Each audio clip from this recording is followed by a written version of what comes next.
आज चाहिँ हामी नान र नानीको डिफ्रेन्स पढ्छौँ है त। सुरुमा चाहिँ नान र नानी भने के भन्छ नेपालीमा हामीले बुझ्नु पर्दाखेरि के अथवा कति है त।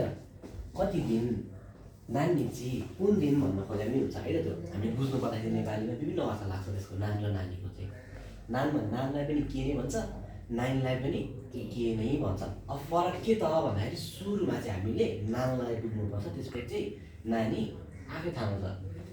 पहिला नानको बारे बुझौँ भने है, अन्डरस्ट्यान्ड गरौँ भने नान पछाडि आउने पहिलो कुरो, नान पछाडि आउने फर्स्ट लेटर चाहिँ कि ता ची जु ते तो भनेको तारो हो है। तारो भनेको ता ची जु ते तो, ताको लाइन ओरिजिनल लाइन हो। कि त दा जी जु ते दो, दाको रोको। र अर्को नानिनु नेनो भनेको नाको रो। नाम पछाडि आउने फर्स्ट लेटर चाहिँ यिनीहरू कि त ना हुन्छ, कि नि हुन्छ, कि नु हुन्छ, कि ने हुन्छ, कि नो हुन्छ है। कि ता हुन्छ, कि जी हुन्छ, कि जु हुन्छ, कि ते, कि दो। कि ता, कि ची, कि चु, कि ते, कि तो है त। यिनीहरू चाहिँ फर्स्टमा आउँछ नानभन्दा अगाडि, ठ्याक्कै नान पछाडिको। जस्तै इक्जाम्पल हेरेर बुझौँ है त। अब कोनो खान्जी, ल मैले सोध्नु पऱ्यो कसैलाई, कोनो खान्जी वा नान तो युमिमास्का भनेको मैले यो खान्जी चाहिँ के भनेर पढाउँ भन्न खोजेको है त। नानभन्दा पछाडि हेर्नु है त, नानभन्दा पछाडि के लाग्यो तो।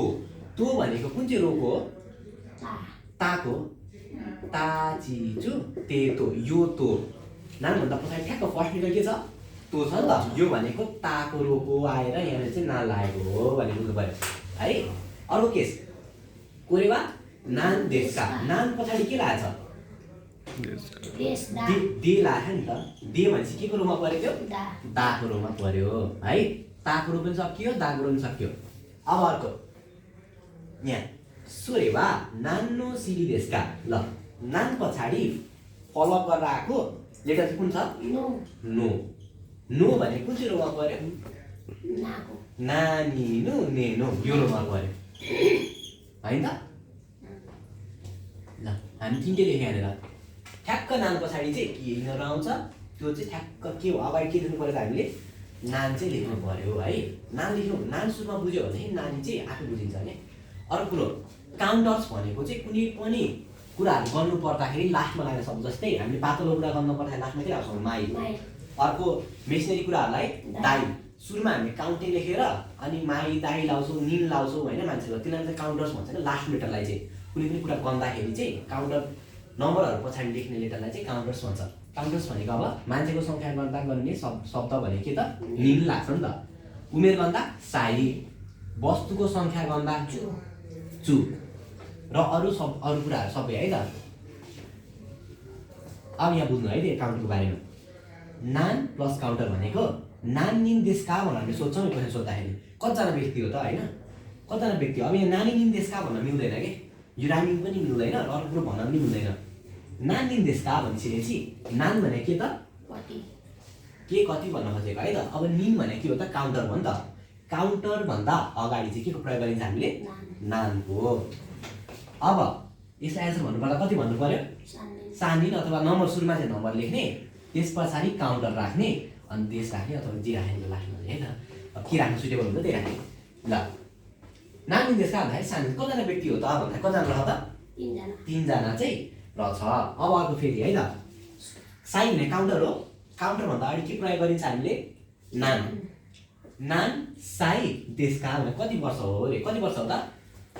सान्चु साई देश कति वर्ष हो त?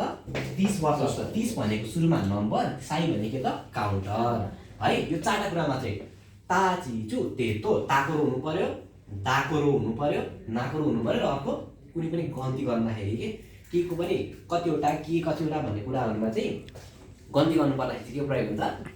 नानको चाहिँ अगाडि प्रयोग हुन्छ। ल नानको केस चाहिँ यतिमै फिनिस गरौँ। र अर्को कुरो याद राख्नु है, के भन्दाखेरि चाहिँ कुनै बेला चाहिँ राइमिङ पनि मिल्नुपर्छ क्या है त। नानी नानी निन्देशका भन्दाखेरि अलिकति मुख अप्ठ्यारो भाष लाग्छ क्या है त। त्यो कुरोले फरक पार्छ है त। बोल्दाखेरि चाहिँ अलिकति सहज हुनु पर्यो कि, कुन चाहिँ राख्दाखेरि सहज हुन्छ भन्ने कुरामा हो क्या। जस्तै नान राख्दा राम्रो हुन्छ कि नानी राख्दा राम्रो हुन्छ त बोल्ने शैलीमा। ल यो मेटाइदिउँ। यसमा नाम लाग्छ, यो बाहेक सबै अरूमा नानी लाग्ने हो क्या अब। अरू बाँकी सबैमा